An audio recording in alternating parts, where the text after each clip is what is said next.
క్రీస్తునందున్న ప్రియులందరికీ ప్రేమతో వందనాలు తెలియజేస్తున్నాను. మే నెల 31వ తేదీ 2024. ఈరోజు దేవుడు మనకు చేస్తున్న వాగ్దానం ఏమిటనగా, కీర్తనల గ్రంథము 64వ కీర్తన 10వ చరణం. యథార్థ హృదయులందరూ అతిశయిల్లుదురు. ఆమెన్. నా ప్రియమైన సహోదరి సహోదరులారా, అతిశయిల్లటము అంటే గౌరవించబడటం, కీర్తించబడటం. దేవునికి మహిమ కలుగునుగాక. మనమందరం కూడా అందరూ మనల్ని గౌరవించాలని, మనము లేకపోయినా మన గురించి కీర్తిస్తూ ఉండాలని మనం కోరుకుంటాం. అది మంచిదే. అయితే గౌరవం అన్నది, కీర్తి అన్నది మన దగ్గరున్న డబ్బును బట్టో, పదవిని బట్టో, ఉద్యోగాన్ని బట్టో వస్తుందని చాలా మంది అనుకుంటూ ఉంటారు. అది నిజమే. అయినా డబ్బు ద్వారా, పదవి ద్వారా, ఉద్యోగం ద్వారా వచ్చే ఆ కీర్తి, ఆ గౌరవము అవి ఉన్నంత వరకు మాత్రమే ఉంటుంది. అంటే వాటి ద్వారా వచ్చే గౌరవము అశాశ్వతమైనది.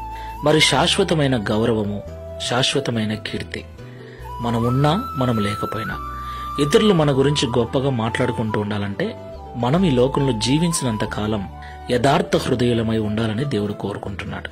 అబద్ధము లేని జీవితం, లోపల బయట, వెనక ముందు ఒకే మాట, ఒకే జీవితం. అబద్ధాలు లేని జీవితాన్ని, సత్యవంతమైన జీవితాన్ని, నిజమైన జీవితాన్ని ఎవరైతే జీవిస్తూ ఉంటారో అలాంటి వారిని ఈ లోకం గౌరవిస్తుంది. వారు ఉన్నా లేకపోయినా కీర్తిస్తుందని దేవుడు మాట్లాడుతున్నాడు. ఈ మాటలు వింటున్న ప్రియ సహోదరి సహోదరుడా, క్రైస్తవుడా, ఎలా ఉంది నీ జీవితం? సంఘంలో ఒకలా, ఇంట్లో ఒకలా, ఆఫీస్ దగ్గర మరొకలా ఇలాగ జీవిస్తున్నావా? ఒకసారి పరిశీలన చేసుకుని ప్రార్థన చేసుకుందాం. పరిశుద్ధుల ప్రేమగల తండ్రి, మీకు స్తోత్రాలు. ఇంతవరకు మాతో మాట్లాడిన ప్రతి మాటను బట్టి వందనాలు. నిజమే తండ్రి, మేమందరము ఇతరులు మమ్మల్ని గౌరవించాలని, ముందు వెనక మా గురించి కీర్తించాలని అనుకుంటూ ఉంటాం. ఆ కీర్తి, ఆ గౌరవము డబ్బు ద్వారా వస్తుందని ప్రయాసపడుతున్నాం. అయితే డబ్బు ద్వారా వచ్చే గౌరవమైన, పదవి ద్వారా వచ్చే గౌరవమైన అవి ఉన్నంత వరకే ఉంటాయని, అశాశ్వతమైనవని మాతో మాట్లాడారు.